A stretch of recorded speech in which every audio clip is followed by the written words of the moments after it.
Yo,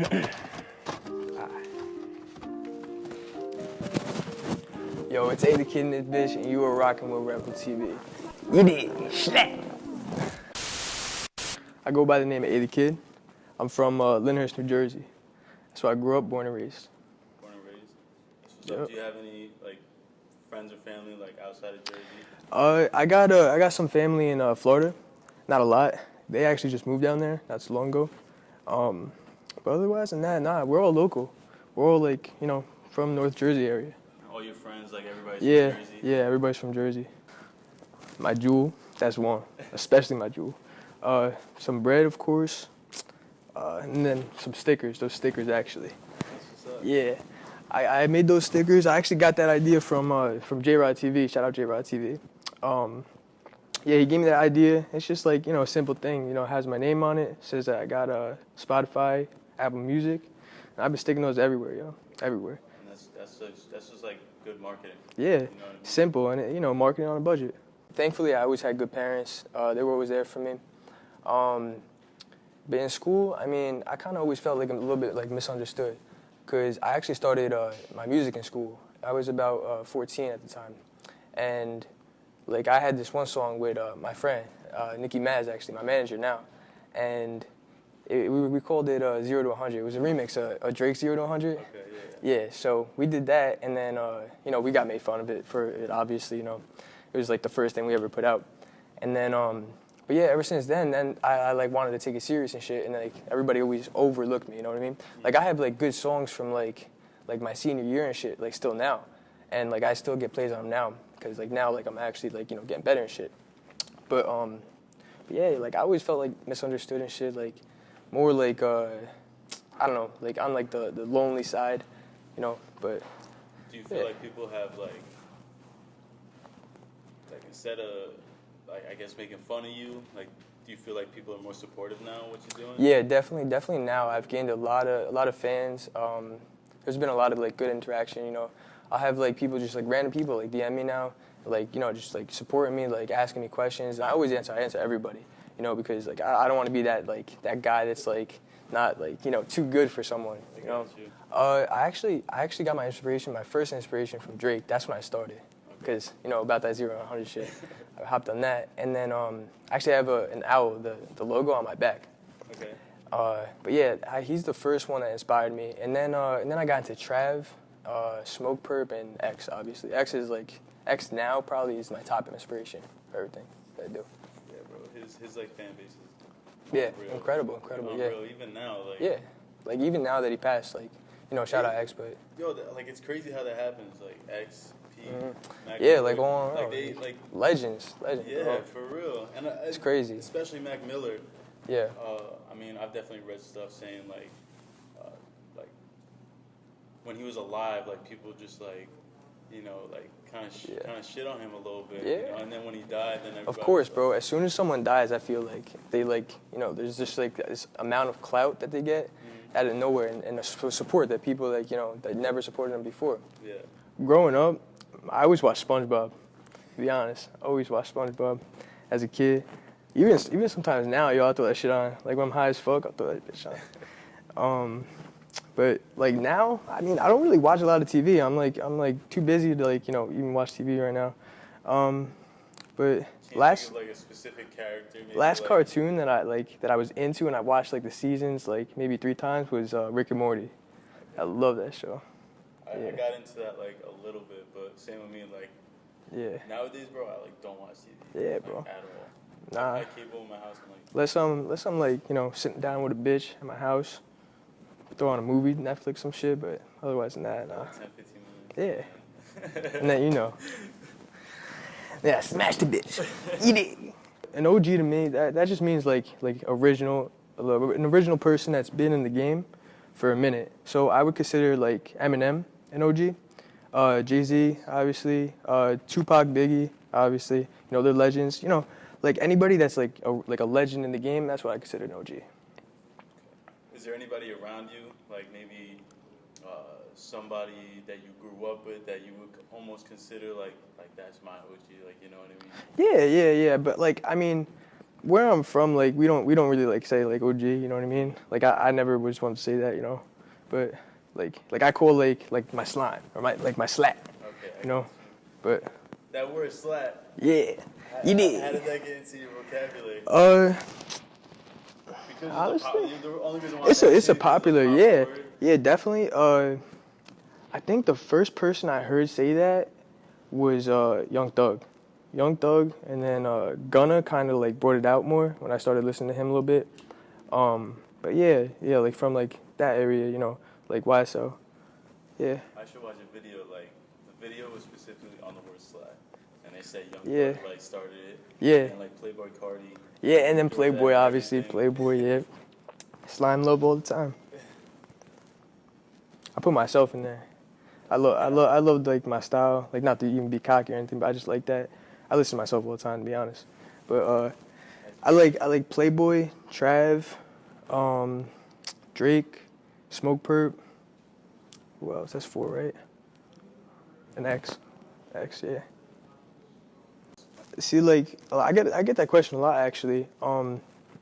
I don't describe like my style. I don't like put myself in the category of rap. I put myself in the category of hip hop, obviously, but like it's like a melodic hip hop sound that I have. You know what I mean? But like I don't like to like categorize myself, to be honest. You know, I like to like I want to be like different. I always wanted to like, you know, do my own thing. Like I don't try to sound like anybody else. You know, like I don't like I get inspiration obviously, but I'm not like oh, I heard this song, so like I got to make a song like that. You know, it's always like nah, like I'm gonna come from the top, and how I record honestly is like I'll go on the mic and I'll just like mumble some shit and I'll get like a melody. Like all my songs are melodic. They're all melodies. So I'll do that and then whatever the fuck I mumble, I just write to. Yeah. That's how I make my songs. Yeah, and then like I'll have like I'll take like synonyms that like from like whatever I mumble and like I'll add it. So like if it sounds like red, for example, like Ed, like you know what I mean? Like the Ed sound, then like I'll put a word into that and then like I'll just write some shit from there. I would define success as if you're making 6 figures a year, like you're successful. But me, like I raise the bar like as high as it goes. Like I'm not gonna be considering myself successful until I'm making like 7. You know what I mean? But even then, like I don't want to just blow up as an artist. Like I want to be a legend. Like that's my goal. Like when I do blow up, I'm not gonna be like this is it. Like I'm gonna stay here comfortably. Like I'm never gonna be comfortable. I'm always gonna be uncomfortable until I'm actually, you know, like legendary in the game. Do you put happiness in success as well? Yeah, of course. Of course. Successful on paper. And yeah. I mean, like that's another thing. Like happiness, I kind of like struggle with sometimes. I'm not always happy, you know. Like you know, obviously, I try to be. I've had like a lot of like shit in the past, like that's like, you know, kind of fucked me up. But I find happiness through my music. Like anybody could be happy, you know, and that just takes that like one thing to get someone, you know, feeling good. My last performance, I didn't really like even remember. Like I just wowed the fuck out. Like, you know, I like moshing a lot. Like I like to get people to mosh. Like I love to see that in the crowd. But it's just like a burst of adrenaline. Being on stage, yeah. Just having that, like, having all these people in front of you, just controlling, like, their emotion is just incredible. I love that. Yo, honestly, I probably wouldn't say a word. Yo, if I seen him in public, like, I probably wouldn't say nothing because, I mean, I don't follow politics really at all. But, yeah, like, if I seen him, like, on the street, I probably would just keep walking and just, like, I wouldn't really bother to it. My message would be like just, you know, stay positive and be happy. Like do what makes you happy, whether if it be like skateboarding, making music, just drawing, whatever. You know, whatever makes you happy, do that and don't let anybody stop you from doing that. I've always had my friends to support me and like my ideas obviously. But I just like, you know, kept doing like making music. Like that makes me happy. Like when I'm in the studio, when I'm recording, like that's like doing like I don't know, that's like smoking weed or like doing some drugs, like whatever. Like that's like my drug. Like my favorite drug is recording. I actually record in my house. I record in my house and like it's a Blue Yeti Pro. And I've been engineering and like mixing my own shit since I was 14. And obviously at first like I was bad at it, but now I gotten a lot better. And yeah, that's what I've been doing. That's fire. Mm-hmm. You brought literally your whole team here. Yeah, we got. That's so lit. That's Yeah. so lit, bro. For real. Yeah, shout out Nicky Maz, Reble TV, and Ryan, bro. Yep, they came all the way down here, support the movement. Yep. Like, what do you guys say about them? As like a whole group, like, like where do you see everybody in like 5 years? In 5 years, I see us all rich as fuck, bro. You know, I got Reble TV. He has his own YouTube channel. He has like a bunch of funny videos he's doing. And then Ryan too. Ryan too has his own YouTube doing the same thing. And then we got Nicky Maz, my manager. He's right now he's a photographer and videographer, so he's been doing that. But yeah, like eventually I'm gonna make him like my like official manager. Like he's my manager right now, but so it's gonna stay like that. I'm gonna make all my boys money, bro. Whoever blows up first, we're making each other money. Yeah, I've always kept my circle small. I mean, I've had people like that I've recently had to cut off, just like bad vibes that like aren't fully supportive of my ideas in life. So, you know, there's people, you know, you got to cut off sometimes to keep the circle like, you know, moving and, you know, tight. But yeah, as of right now, I got a solid team. So, and I'm thankful for that. From this day forward, like, just keep dropping music, doing shows. And, you know, these shows I really think are a big thing, a big step. Cause now I got a show coming up with Fredo Bang on the 12th of June. Really? So yeah, and he's gonna have where is it? Yeah, where's that? Asbury Park. Yeah. So, who else? I don't know who else is opening, but I know Fredo. Obviously, he's the headliner. And then he's bringing out somebody. He's bringing out like Yeti or some shit. Okay. Yeah. All right. I feel like I saw the flyer for it. Oh. Yeah. I definitely saw it. You posted Oh yeah, I posted that. Yeah, the Bang tour. Yeah, exactly. That's how you meet people, bro. You know, you go to these like local shows and you discover talent that you wouldn't know if you went to a regular concert. Yeah. You guys can come up. Yeah. What up, though? It's all going.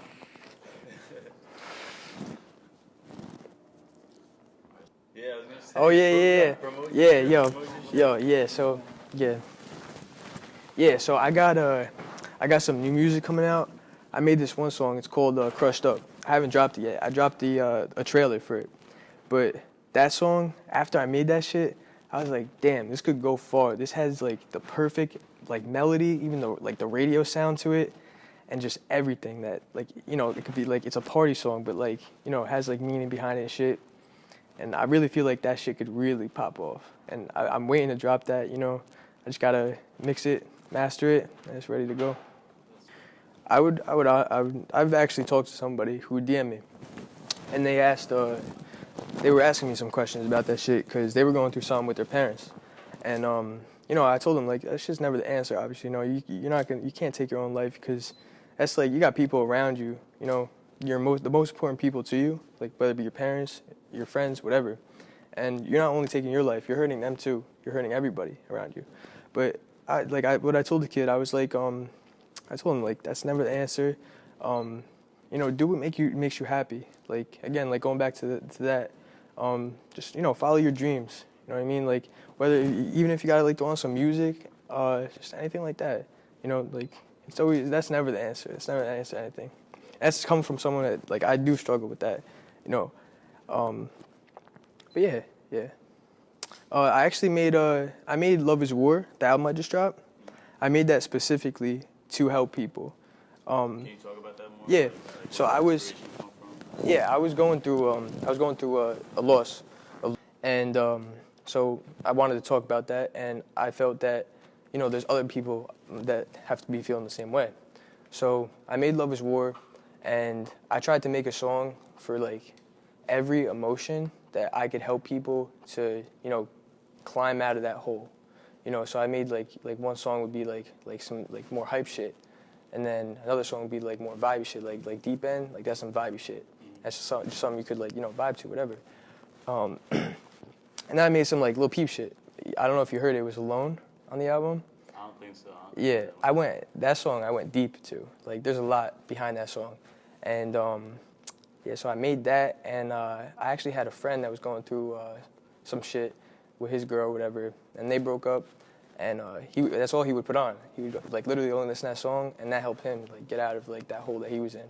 So, and then once I saw that, then I I was like wow, like I'm actually like, you know, like helping somebody, you know?